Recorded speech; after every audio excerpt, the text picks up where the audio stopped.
Welcome, viewers and listeners, to the Health Revolution, the program that shows you how to have a life of vibrant well-being. In a world full of noisy health trends, we bring you clarity. In a sea of fads, we reveal the science-backed strategies that truly work. We explore physical strength, emotional resilience, and mental mastery. These are the keys to an enriched life. Join us for inspiring interviews with champions who conquered life's health challenges, fueling your journey. Are you ready to unlock your potential? To live with vitality and purpose? Then join the Health Revolution. I'm your host, Adriana Morrison, health and fitness expert, speaker, and a mom who understands.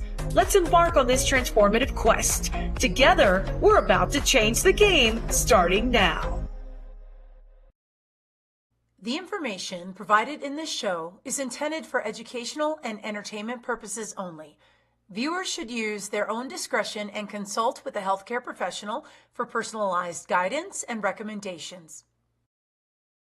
Welcome, everybody, to the Health Revolution. We're excited that you're joining us today. I'm your host, Adriana Morrison, and please don't forget that no matter which way you're tuning into us, do not forget to hit the subscribe button because we want to stay connected to you.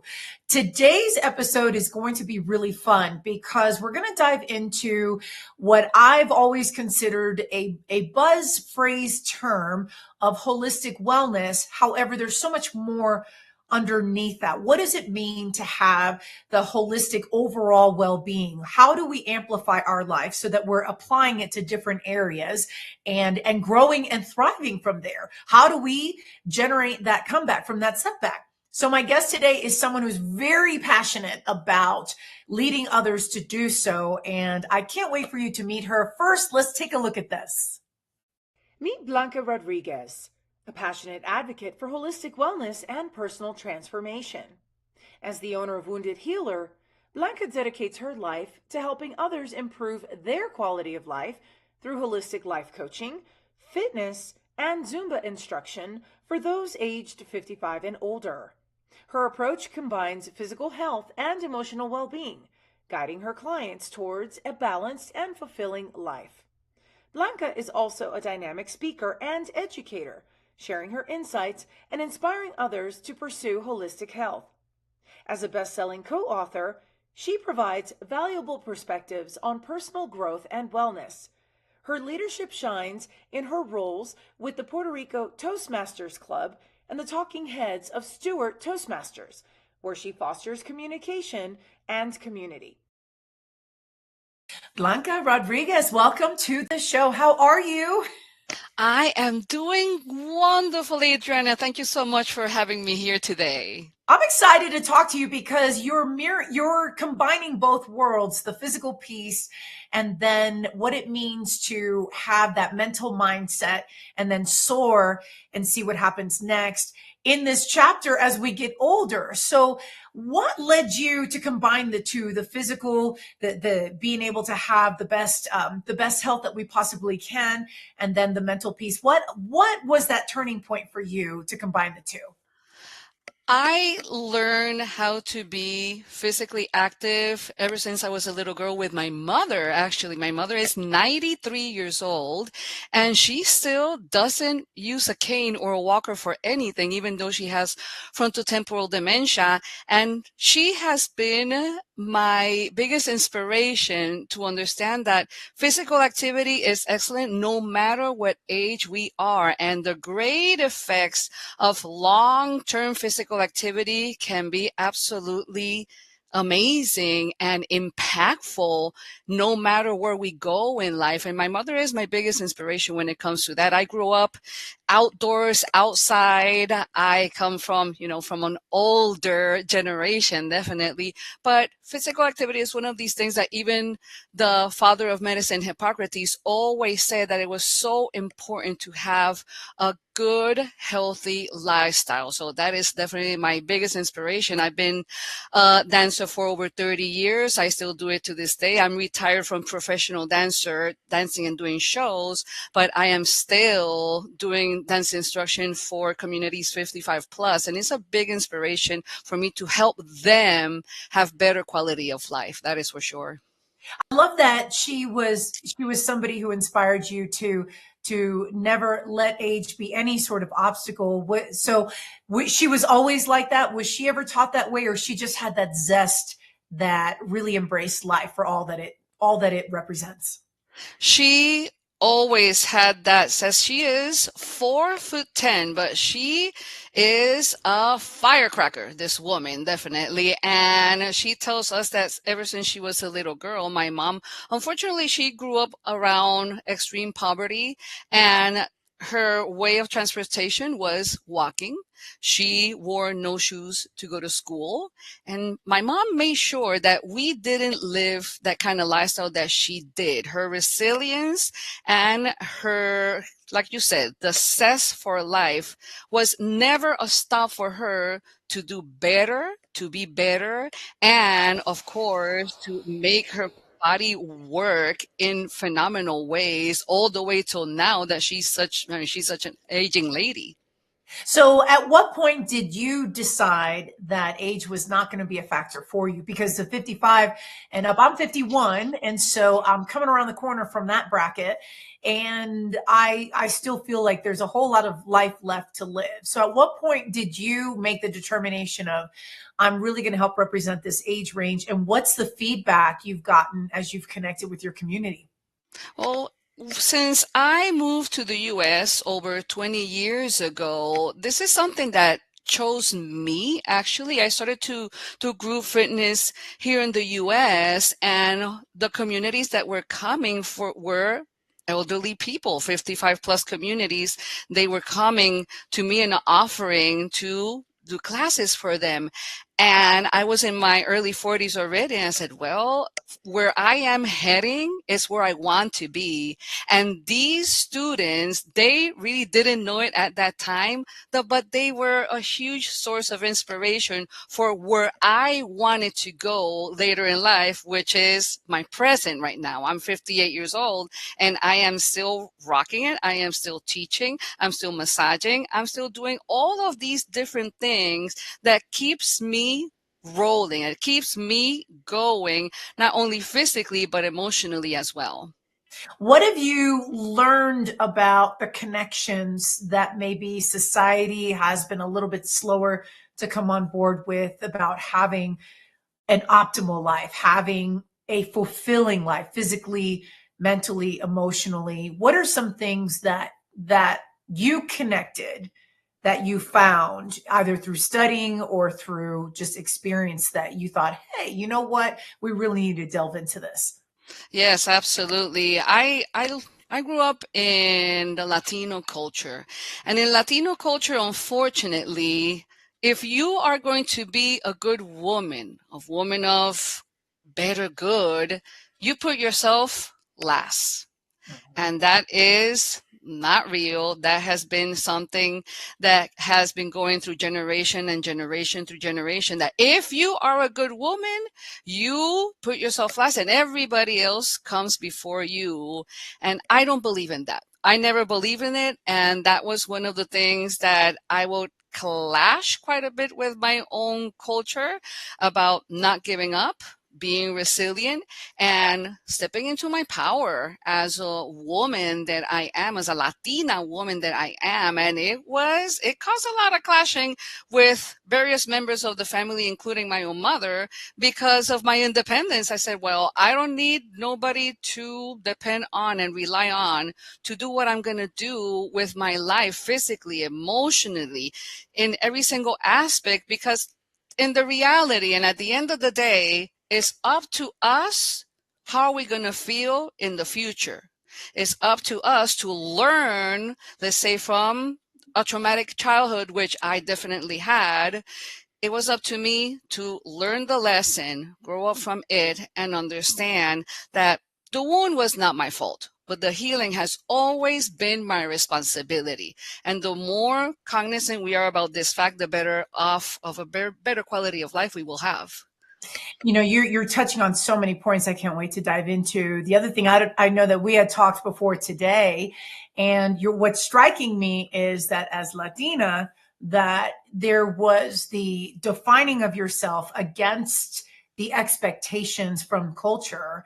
And for me, being Afro-Latina, my family's from Venezuela, I'm sitting here nodding, going, oh my goodness, I found myself thinking that oftentimes black sheep of the family, because there were expectations that, that didn't necessarily fit me in the way that I was heading in my life. And so as you're explaining how there was some clashing going on, I can definitely, I can definitely attest to that. And I'm curious as you were forging your own path and having a sense of independence, what were some things that you did that were important for you, that were takeaways throughout your life, that you were free spirited? Did you feel like, you know what, this doesn't make sense to me, so I'm just gonna look at things this way and not fall into, say, family or cultural narrative? Yes, definitely. That is really a good one. Since I was a little girl, I was like the little girl of the family. Of 26 different cousins from one side of the family, only huge families. And in the culture, in my family, the little ones had really not much of a saying. Their words were not taken seriously. And I have always danced to the beat of my own drum since I was a little girl, not only as a dancer that I am, but I will always go my own way. It got me into trouble, and I'm perfectly okay with that because it was the way that I chose my life to be in the midst of tragedy, in the midst of loss, in the midst of living around so much chronic mental, untreated mental illnesses, starting with my own mother, unfortunately. And it was about survival. And there's many things that I survived in the name of silence. I kept silence about many things in my life for a very long time. And it was about survival. But when I understood, Adriana, that life is not always about survival and it's about stepping into your power, it's about speaking up, saying it out loud, and how much our word can help others, definitely a new meaning in my life came into play, and I am grateful. I'm a blessed woman, and I am definitely here to stay and here for so much more because the learning and the lessons never end, no matter what age we are. That is a fact. That's true. And I couldn't agree more, and I do hear in your voice and in your words the sense of trusting the process. So what helped you keep going in spite of not visibly seeing any sort of safety net? Definitely my kids. Okay. When I became a mother, everything that I thought that it was important in my life shifted into something bigger than myself. This is maybe, the influence of, oh, you put your kids before you came into play, and that helped me a little bit. But that wasn't definitely all, because in order to live a healthy lifestyle with my kids and for my kids, I gotta have a healthy lifestyle myself, be competent, be physically okay with that, because I started having kids in my 30s. And here we go again with the culture. Oh my God, in the 30s, aren't you getting a little bit older? It's like, no, I'm all good. Thank you so much. That is to me, that was the perfect age to have kids, in my 30s. And like I tell my kids, to them right now, they're in their 20s right now, and I tell them, you know what? I didn't give life to you.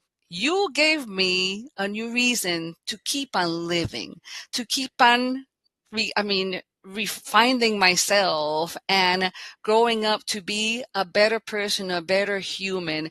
And definitely I owe it all to them, this emotional growth, the healing of my wounded soul. That's why I'm the wounded healer, because it takes a wounded person to help other people heal. This doesn't come because we are happy and jumping with joy all of our lives. It just doesn't work that way. But definitely my kids had a major role in all of these changes to be a better person, to be a better mother, to be a better woman, a better friend, a better colleague, a better massage therapist. Definitely. I love that.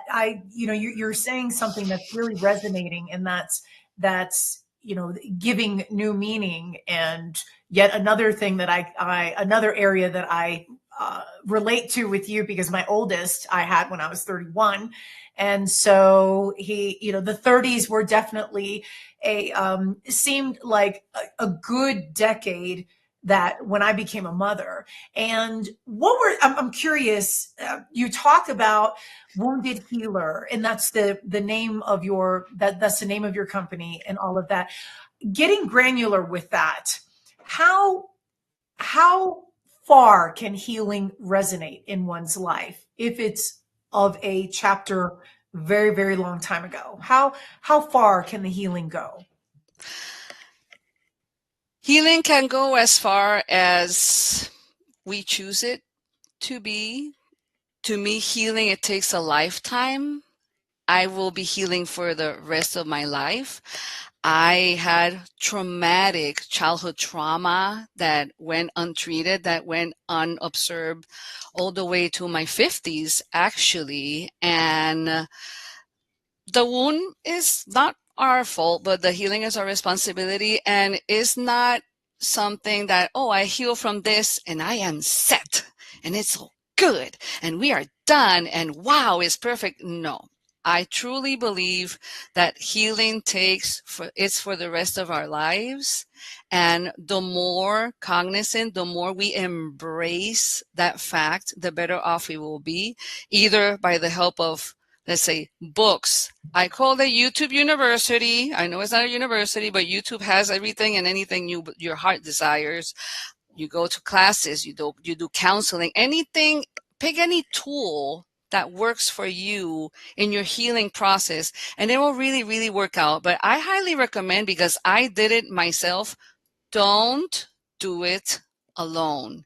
Please, you don't have to do this alone. The help is there. No judgment. I don't judge. You don't judge. And this is why we're here right now, to help others heal, to help others find options for whatever it is they're going through their lives, to give others hope. Definitely. What helped you in the healing process, and what hindered you in terms of the speed at which using your voice? Was it that maybe those around you, maybe they didn't understand your journey, maybe they just didn't know about it at all? What helped, and then what hindered? Definitely the biggest help that I had is, of course, everything starts with the self-help.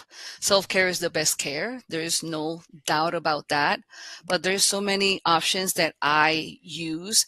I use something as simple as prayer, exercising gratitude every single day for the simplest things we have in life, because we tend to get really lost in the sauce with having a bad moment and letting that bad moment ruin our whole day when it's totally unnecessary. And this is just an example.